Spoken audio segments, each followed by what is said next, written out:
Living Out Loud saved my life, so I thank my aunties for doing that. And I met the most amazing niggas, bro. We want to have this podcast before Boogie Show. I wouldn't know Ab. Yeah. Also, like I don't regret. I wouldn't know Ab. I wouldn't regret that move. Niggas gotta like. Oh yeah, but you gotta think like nigga, especially like what he's saying like nigga like, and he probably the same department. He told me like nigga, I came from a high rise. Mm-hmm. Like, I lived in a high rise, bro. Like, like that's like a whole like, bro. I don't know, bro. Like I guess you would have to like experience it to like really. That's a real thing, bro. I couldn't see myself 18 still being a Sophie. I couldn't see it. And you know that shit wasn't cool at the time.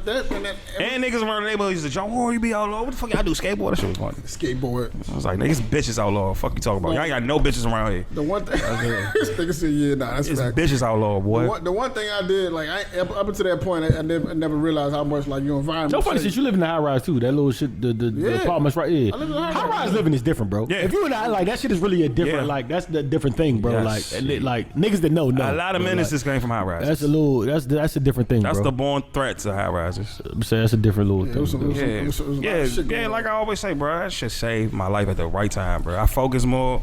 I did what I need to do. I don't know who's in that studio. But he's fine. Is my man back? Oh no, they am.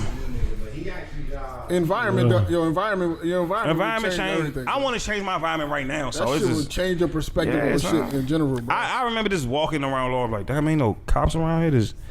Oh shit, people walk their dogs and shit. I was like, all right, it's far as shit. I was like, dog, so far. But when I started getting used to it and met people and had a bunch of sex and doing all that stuff. But it was the most greatest thing in the world. So shout out to LA Barnett Lane, 13600. What up? At the McDonald's, where's that Concy Road? What is that, nigga? Yeah. You know what it is, Gabe. You know what it is. Make sure you get that camera shot of my niggas with 13600. You know what I'm you said you know why you was lucky though? You know why you was lucky though? Because you never got pulled from your high school to go to another high school. Yeah, I did. That's the word. And you don't know how like really pressed Rose is until you come from another high school. Yeah. Like nigga, there's no bell that beeps to tell you have to be in class. Facts. Like if you want to just gander the holes, nigga gander the holes. Like nobody's gonna stop you. Like niggas used to be chilling, and then they just got the McDonald's downstairs in Northwestern, so niggas was just chilling. But I always say this, like I hated I legit hated my mother for a year for this shit. Like hated it because it's like yo, had your career, had your NFL career. I'm in school with niggas that I didn't grow up with, and that shit fucked me up. Like you know what I'm saying? Because it's not the same amount of fun. Like, you know, you go to middle school with these people. Nigga, when I was in Annapolis Road for that year, like, it was almost like a free John thing. Like, niggas could wait, like, yo, when you gonna come back to school? Like, yo, do what you gotta do. Cause for y'all don't know, Annapolis Road is an alternative school. Shout out to alternative school. I'm an alternative school graduate. It's like a point system. What it is. So, like, when you get kicked out of your school, you gotta go there and you gotta get a certain amount of points to get allowed back into your middle school. They told me no. You know what I'm saying? So I was in Annapolis Road, and that's when I knew like Annapolis niggas, but they're more like be more niggas and like that shit was crazy. They are. But no, that was the wildest school I ever went to. Like mad shit happened like left and right. But neither here nor there. So like we would do that and then like but even when I was in there, niggas was like, yo, because I would still be around the way, like talking to them. They're like, you gotta come back to the school. So can you imagine just getting pulled, like period? Like, yeah, you going to roast. Like nigga, what? I'm on a football team too. Like I'm playing for Northwestern, like all that. So like the whole shit was just like. But I can honestly say, looking back, it's probably the best. Like I'm not even being soft or funny. Like, but I wouldn't like I legitimately wouldn't take back knowing Ab for like the world, bro. Right. Like whatever had to come to this point where I knew this man, like I would take that over everything. And then even like I could honestly say for real, I would never go to like I would have never went to college. Mm-hmm. If I wouldn't have went to, I guarantee you it wouldn't have happened. Yes. Because our C's was like A's and Rose, and like it was a different thing, and like you was around people like that whole like when they tell you yo get millionaire friends and yo you would be a millionaire thing, like just being if you had smart they would only allow you to be a certain amount of like you would feel the pressure. So like I would have never went to college for that. Probably wouldn't have went to Morgan, and then like God knows what happened if I wouldn't have went to Morgan. Boogie's the reason I wanted to go to school. You know what I mean? Boogie's the reason I want to go to school. So yo, that shit, what you just said was so real, bro. Because like. I know for a fact for me, right? Like when I was a kid, I was really like I was academic dude, right? So like my mother really, and I liked school. I ain't had no. You like school? I loved it, right? So like they pulled me from my neighborhood school and sent me to a tag school, right? Yeah, you've been a 2-5 nigga for real. Right, they sent me to Bowie, right? So I'm catching a bus every morning from Landover to Bowie from 2nd to 6th grade, right? That's when I met Shantae and Jason and all these people, right? So, that was like, I didn't have no internal motivation. I just thought that this is what you're supposed to do, so I did it, right? But if I didn't have if I didn't have the other people that was doing it too, like that was achieving shit, I probably wouldn't have done nothing. I probably would have had no motivation. So I'd be like thinking of like people who come from nothing, who have nobody around them, and how they become successful. That shit is more impressive to me than anything else. Like, yo, you don't have nobody around you, bro. Like that's successful.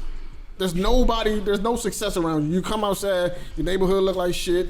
Your parents don't got nothing. There's dysfunction all around you, but yet you figured out a motivation to succeed. Like to me, that's more impressive than a nigga who had shit lined up for him. That is like, even though they crumble too. Like when I seen Boogie graduate, I was like, all right. Let me. He just kept telling me, bro, college is this, black college is this. I was like, all right, son, I'm gonna fuck with it. You know what I'm saying? And then I tried, but I couldn't get into that. And I went to community college, and you know, it did the best because I didn't have that type of motivation. When you see friends dropping and you see niggas is not around like you used to, like when my friends from the city started being crash dummies and doing shit, I was like, nah, I gotta be around the Dre's, the Bugs, and Eli's, and everybody to get motivated to go to school. So you know, shout out to Boogie. Boogie's the reason that I'm doing this podcast with these niggas. So you know, Boogie's definitely the plug, and you know, I met both of these gentlemen naturally. You know what I'm saying? And you know, it's still here. I can't believe they still my friends after this. After the shit I be saying to them, and I be going on them and shit. Hey, quick question: can anybody answer when y'all met me? Yo, Chuck, we had this conversation before. I met John at the when I took the picture of y'all. Like that's the day I met John at the. I gotta think about that shit, yo. Yeah, that was definitely 3 years ago now. Yo, I really. But I didn't really even to that moment. I didn't really. Yeah, like you didn't even like. He just photographed. I just kept hearing your names, huh? And niggas was like Chuck. You know, Chuck, funny, Chuck. He wouldn't even take the picture. He wasn't taking the picture of me either. Like he was taking the picture of Admiral Roy. Yeah. And I jumped in the joint with the fish. Like I wasn't even supposed to be there. Like you know what I'm saying? Where the fuck did I? Yo, we had this conversation at Zell House. I don't know. I do not remember. Bro. Did y'all meet over Zell House? I don't know when I met you, Chuck. Well, nigga, like I'm at Zell House because that's my family house. Like Aunt Dorothy is where I go for like Thanksgiving and Christmas and shit and like parties. But I can like vaguely remember being there with, like as one of Nietzsche's friends, like here and there and shit. But like I don't know when I met you, Chuck. Bro, I think me and you got like linked up when Boogie started Goon Milk and I had my apartment in Laurel. Like when I was chilling with Boogie. Did I go over there? Yeah, I probably did. Probably was around there. Over there, but I know that's when I started chilling. Did you live on Fox Rest? I lived in across the street from Cressley on Montpelier. Like Montpelier. Gabe got a lot of pride over Gabe's LA for real. Gabe is LA. I remember when I met Gabe too. I mean, I got invited to the podcast. You know what I'm saying? Same day Nip died, unfortunately. Nigga, I fucked around and linked, like, tried to link with Gabe because I wanted to do a dad podcast. So I'm like checking the names and shit, and I come across the District Dad podcast and shit. So I reached out to Gabe to try. He reached out to me. Gabe reached out to me. I never got on that joke. Gabe reached out to me. You know when I knew Gabe was a real nigga? You know when I knew Gabe was a real nigga? Gabe, like, first time on the Daddy Dish podcast. They blah, blah. Gabe was like, we in the joint. He was like, yeah. He's like, you want to do this shit? I'm like, yeah, I'm going to come through, blah, blah. So we in the joint. As soon as I sit down, he like, yeah, I don't know if you drink beer, but I got some shit from Live. It's like an IPA or something. You know, that's all I needed to hear. It's like an IPA. I was like, yeah, that shit got him. He turned him on. Yeah, as soon as I heard the IPA shit. IPA, yeah. The funny part about Roy, I don't know when I met Roy. I know Roy was always friends of my friends. Like I knew about Roy before I even talked to Roy. Like he was cool with everybody I was cool with, and like we just like. Nigga, I remember I met Votes, huh? I remember me and Vo. I was about to fight Vo the first time I met him over a bottle of Bacardi Limon, and I thought I had to. No, sorry. That's wrong. That's false. It wasn't over Bacardi Limon. It was over Grey Goose, and Grey Goose came up with a lemon flavor, and I had just got it. And I was like, I'm the only nigga with this bottle on campus, and then Vo had it. So we in the party both like, yo, what the fuck you got my body? Like, nah. So like we start going at it. They separate us, but the whole time we both had a bottle of Grey Goose, so we both was wrong. But like, and then when I see Vo and the student center the next day, I'm with Fat Joe. I'm like, this your man? He that Vo? I'm like, that's your man that tried to fight me. Vo was like, yeah, you had my bottle, weirdo. I'm like, nigga, fuck you. And we almost went at it again in the store, like, like that shit was. We had my bottle, weirdo. Nah, the first time I met Alpha, we was joning on him. Or he thought we was joning on him. We wasn't. It was. I met Vo through, I think, Bugs, huh? Yeah, that's probably right. Yeah, I met Vo through Bug or June. Nah, I met June through Dre and him and Kill. So yeah, I met Vo. We used to go to Love, yeah. Vo took me to Love on my 20th birthday. Y'all naming a lot of Vo. niggas who came through Lord. By the way, the first time I ever went to Lord, this is the first time I ever like really went to somebody's house in Lord. This was the first time I met June. I don't know where it was. I was meeting Vo somewhere, and Vo was like coming to Vo went to this house, and I don't know whose house it was. Probably was the nigga Kill. I don't know that nigga. Probably you know was. what I'm saying? Another person named Chuck. But this is what hold up. Before you finish that, you know that nigga Killian? Like I don't know him though. That's my thing. That's the crazy part. Like I don't know. I didn't know Vo and June and them niggas in high school. I went to elementary school with Killian. That's literally my little sister. Yeah, see, everybody I know knows Kill, but I don't know Kill. But this is what I'm saying. I don't even know him as Kill. I literally know that nigga as Killian. Outside, the house was a great house and all that. Inside, it was the most trapped out, like one of the most trapped out shit I've ever seen. It was mad dice on the floor. Junior had his shirt off, yelling mad obscenities or whatever was blah blah blah. And I'm like, I feel comfortable here. I'm like, what the fuck? Ass niggas. I was from North Creek. Huh? I was from North Creek. I probably, you know what I'm saying? I didn't know, but that was my first time meeting June, and I was like, oh, this nigga's like a evil Avo. But I didn't even know. But that's before, like, I really knew, like, you know what I'm saying? Before, bro, but like, the 6 degrees of separation around here is crazy. I was talking to JQ the other day, and she told me that she was randomly scrolling my gram and ended up finding out that she had like a drunk fun night with my sister at Liddy in the City one night. Like they had like a conversation. And that's nuts.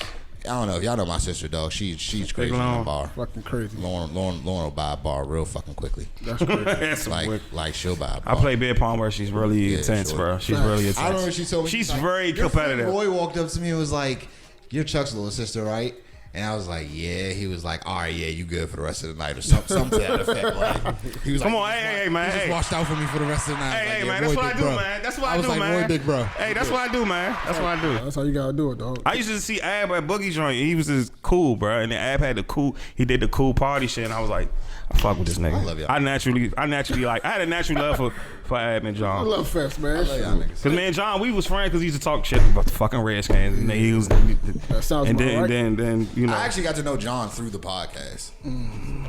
Like the one time, like I really like honed in on John is he said fuck Chuck, but You was talking about another Chuck. nah, he I was talking about him. He was actually talking about me. Oh, okay. He was talking about me. I was talking about my Chuck, Because and y'all brought him up. and then y'all yeah, like, yeah, That was like, fuck that Chuck. And that would happen to be him. And he was, but then he was like, I mean, my bad. Like, I mean, I don't know that nigga and shit, but and I was like, fuck this nigga, dog. The fatty like the bum ass skins, dog. Fuck this, but nah, John, my brother, dog. That's my nigga. Hey, right dog. there.